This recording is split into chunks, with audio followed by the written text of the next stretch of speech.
Hola, estoy acá con Carlos Ventafría, que es profesor de la universidad y fue profesor mío.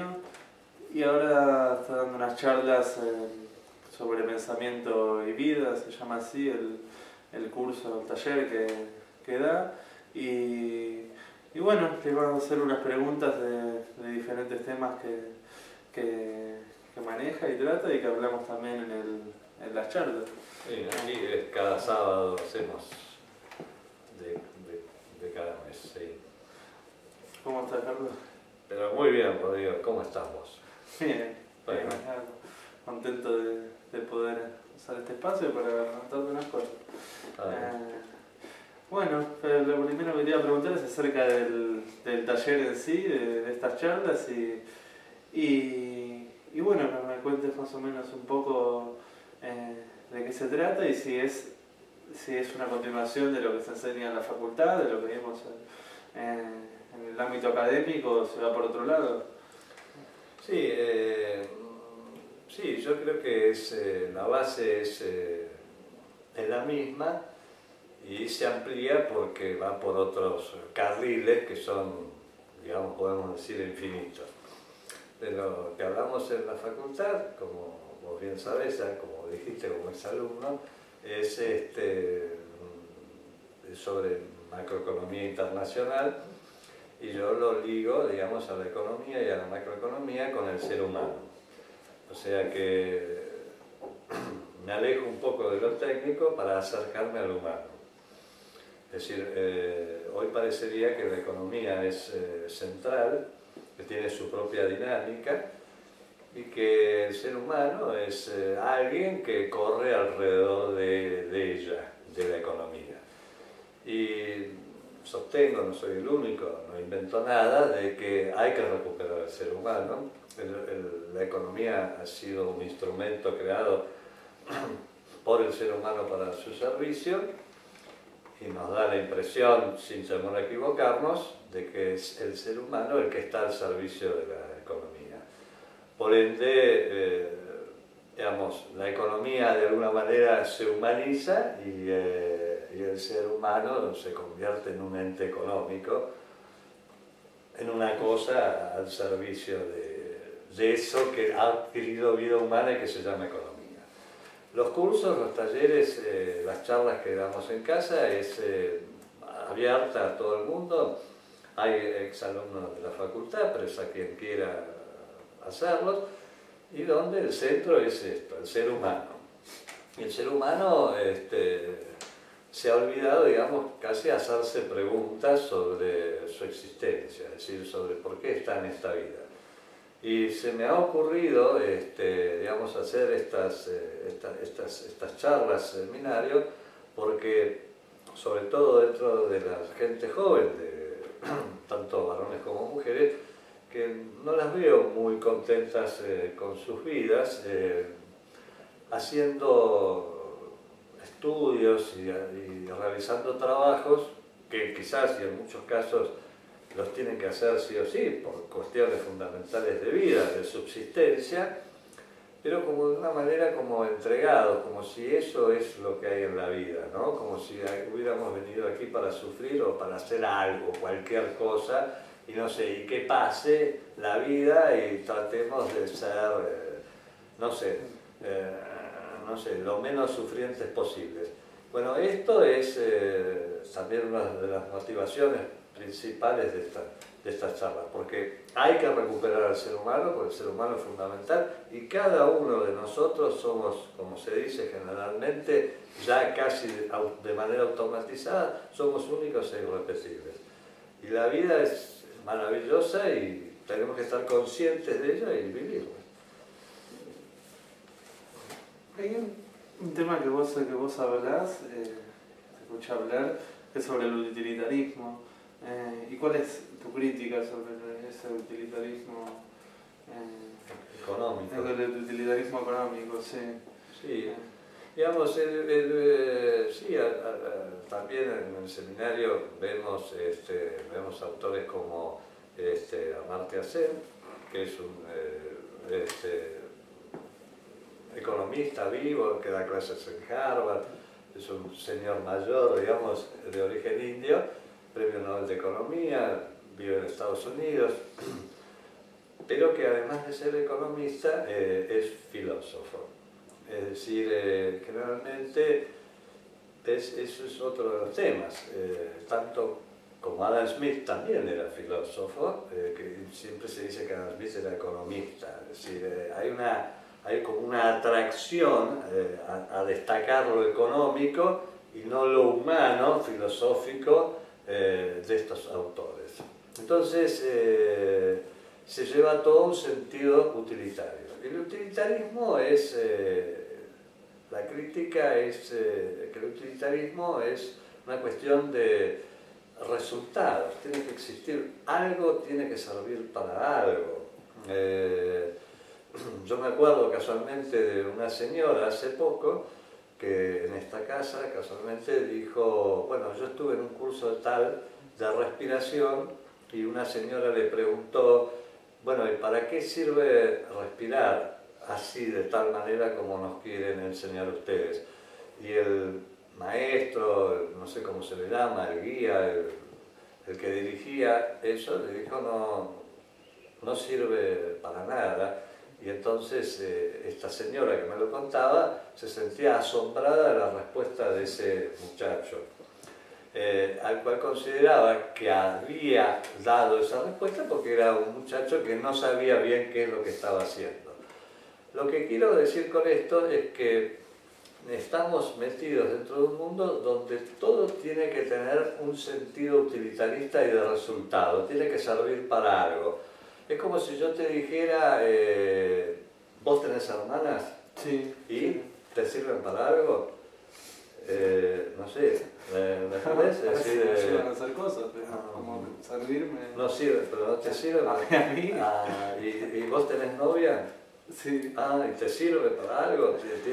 ¿Es útil? ¿Te sirve? Porque si no, ¿me entendés? Es decir, hasta las relaciones humanas, de amistad, de noviazgo, de convivencia, de matrimonio, parece que tiene que tener sí o sí y mínimamente, aunque sea de manera implícita, el contenido de que para algo va a servir. Tiene que tener un sentido utilitario, tiene que ser buen mozo, linda, o sabe hacer bien la comida, o el padre es millonario, o él gana plata, o ella gana mucho dinero, tiene tantos títulos, o es actriz y conocida, etc. Tiene que servir para algo. Es decir, como que si yo te dijera la creencia en Dios tiene que servir para algo, la economía entonces tiene que servir para algo tangible, todo tiene que servir para algo. Y la crítica que hace Amartya Sen es que sí tiene que existir una economía utilitarista, no hay ninguna duda. Si no hubiera utilitarismo ingenierístico, como dice este autor, económico y filósofo, repetimos, no podríamos, por ejemplo, estar sentados en estas sillas, ni podríamos tener esa máquina que nos está filmando, etcétera, etcétera. Es decir, es tonto ponerse a discutir esto. Es evidente que el sentido utilitario tiene que existir. Ahora, el sentido utilitario nos lleva a un individualismo que a su vez se respalda por el supuesto padre de la economía moderna, que es Adam Smith, que dice que el ser humano tiene que ser, es y será egoísta, y que sobre ese egoísmo basa el éxito económico. Obviamente, si el éxito económico utilitarista, es decir, el quantus. Ahora, resulta que, como todo tiene que tener un sentido utilitarista individualista, bueno, dejamos de tener un espectro, una visión de vida y una realidad de vida amplia, lo es. Nosotros generalmente hablamos de una vida larga, que la vida se alarga, que sea por los medicamentos, por la ciencia, pero nunca se habla de una vida ancha, ¿no? Porque la vida tiene que ser utilitarista, tiene que tener, o sea, si yo tengo 25 años tengo que hacer tal y tal cosa, porque si no hice tal y tal cosa, es decir, ya perdí esa posta. O sea, es un sentido utilitarista por el que se pierde la esencia de la vida, que es la experiencia de la vida misma. Pues si yo tengo que hacer esto y esto y eso, y tengo que tener el televisor tal, y el auto tal, y la casa tal, y la novia tal, bueno, todo tiene un sentido de utilidad. Por eso también hasta las chicas jóvenes ya hacen cirugías estéticas, los varones también. Los problemas incluso de la eyaculación y de las pastillas para tener mayor erección en una persona de 20 años, es decir, porque tiene que tener hasta una relación sexual utilitaria donde tiene que tener éxito ante ese sexo opuesto al cual se lo toma y se lo ve con un sentido utilitarista, y a su vez, presumiblemente, esa persona, a su vez, la otra, también lo ve a que toma las pastillas Viagra o lo que fuera, con un sentido utilitarista. Entonces, este sentido de utilitarismo y de consumo, digamos, a corto plazo, todo así parcelado y a corto plazo, realmente nos lleva a una vida, digo, desgraciada, y que es fundamental para cada uno poder ir desarmando un poco para ver la vida realmente y poder vernos a nosotros de una manera auténtica. ¿Y para qué sirve esto? Para intentar estar realmente contentos y felices. En ese contexto utilitarista, la naturaleza también sería como usada para algo, como sería también una de las cosas que simplemente tiene una función. ¿Cuál es el concepto que tenemos de la naturaleza y del hombre, o sea, con su economía? Sí, exactamente. Por ahí te estás refiriendo también a situaciones que hemos visto dentro de la facultad, dentro del seminario, que también hacía referencia a Adam Smith, y él hacía referencia a los estoicos, a los pensadores griegos del 300 antes de Cristo, más o menos, donde hablaba de autodisciplina y observación de la naturaleza. Es una pregunta interesante la que haces y compleja. Es decir, nosotros estamos separados de la naturaleza. Digamos, yo creo que nosotros hemos nacido en la naturaleza. Digo, nuestros antepasados, no sé, hace 50.000 años, 100.000 años, indudablemente no nacían en edificios, ni andaban en autos, ni cruzaban puentes. Se nacía en la naturaleza. No sé, tengamos el pensamiento que tengamos, las creencias que tengamos, las ideas religiosas que tengamos, indudablemente estábamos puestos y nacidos en la naturaleza. Es decir, la naturaleza era parte de nosotros, del ser humano.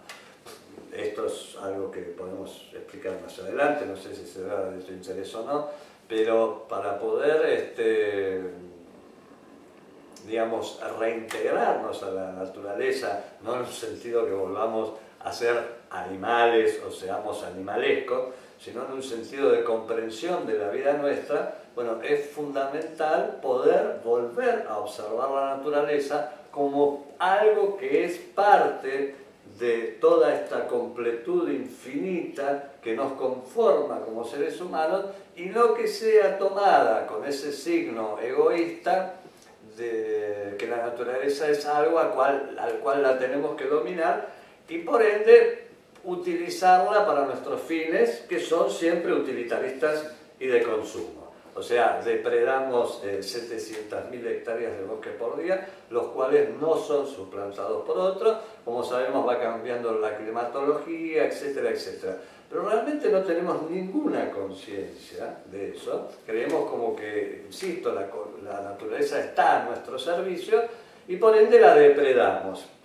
Al depredarla, nos estamos depredando a nosotros mismos, nos vamos liquidando día a día a nosotros mismos sin ninguna conciencia, sin ninguna idea, porque nosotros vemos estos muebles de madera y estamos fascinados de poseerlos y no importa de dónde viene y qué es lo que ha sucedido con esa naturaleza. Pero no se trata solo de la depredación de la naturaleza en un sentido utilitarista, sino de la comprensión de su funcionamiento. La naturaleza, como repito decían los estoicos, tenían una conciencia propia, una racionalidad propia, y el poder observar el funcionamiento infinito, siempre en movimiento de esa naturaleza, es una manera de poder llegar a comprendernos a nosotros mismos como seres humanos. Es decir, dentro de una autodisciplina y de comprensión y de poder abrir, como te digo, ampliar nuestros sentidos, volver a nuestros sentidos originarios del olfato, del oído, etcétera, que han sido obstruidos. Tenemos supuestamente los 5 sentidos, pero utilizamos muy poco. Como vos verás, que yo a veces pongo en el blog, es decir, es fundamental recuperar los sonidos de la vida, porque no escuchamos los sonidos, escuchamos infinitas voces, pero no los sonidos de la vida. Y dentro de los sonidos de la vida también están los sonidos de la naturaleza.